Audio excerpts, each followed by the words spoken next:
లోపల జరిగే మీటింగ్ జరిగింది, ఏంటి పరిస్థితి అసలు? అంటే అసెంబ్లీ ఇప్పుడు నెక్స్ట్ బైపోల్ కూడా జరుగుతుంది, దాని గురించి అన్నిటి గురించి చర్చిస్తామయ్యా. అన్ని టీవీల్లో చెప్పే మాటలు కాదు, కానీ మెయిన్ గా కార్యకర్తలను ఎట్లా కాపాడుకోవాలి, ఎట్లా పార్టీని బలపరచాలి, ఆయన ఆదేశం ప్రకారంగా మా అదృష్టానికి ఖర్గే సారు వచ్చారు, అట్లే కేసీ వేణుగోపాల్ గారు వచ్చారు, మా సెక్రటరీ జనరల్ సెక్రటరీ ఇన్ఛార్జ్ కూడా ఉన్నారు, సీఎం పిసిసి గారు ఉన్నారు. కాబట్టి చక్కటి సమావేశంలో అందరూ మనసిప్పి మాట్లాడుకొని ఏ విధంగా బలోపతం చేసుకుంటూ పార్టీని 2 గంటల నుంచి సోషల్ మీడియాలో ప్రచారం జరుగుతుంది. రేణుకా చౌదరి గారిని లోపలికి రానివ్వలేదు, అడ్డుకున్నారు అని చెప్పి ప్రచారం జరుగుతుంది. ఎవడరా పుట్టినోడు, ఎవడి యాదవ పుట్టినోడు, నన్ను రానికుండా ఉండేవాడు ఎవడన్నా నాయకుడు అట్లా ఉన్నాడా? పుట్టాడా ఈ భూమి పైన?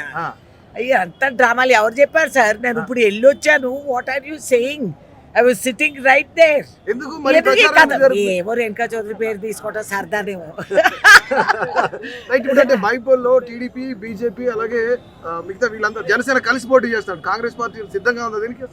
ఏం పొడుస్తారు వాళ్ళు కలిసి కాదు, ఇంకా 30 మంది కలిసినా కాంగ్రెస్ గెలుస్తుంది చూస్తూ. కానీ బీఆర్ఎస్ పార్టీ చాలా ధీమాగా కనిపిస్తుంది. మేము ఖచ్చితంగా వాళ్ళకి ధీమా తప్పితే ఇంకేముంది సార్? ధీమా మీద జిఎస్టీ లేదు, అంతకు తప్పితే వాళ్ళకి గ్రౌండ్ లెవెల్లో ఏమీ లేదు. వాళ్ళ అయ్యకు బాగలేదు, హాస్పిటల్లో వెళ్ళి చూసుకోమను. అది దయా వీక్షణాలు లేవు, ఇక్కడ వచ్చి మాట్లాడుతున్నారు. బీఆర్ఎస్ మాట్లాడింది నిజమేనా? వాళ్ళ నిజం లేదు, నాలుగుకి వెన్నెముక లేని. అందుకే నిరుద్యోగులందరూ కూడా ఇట్స్ ఓకే.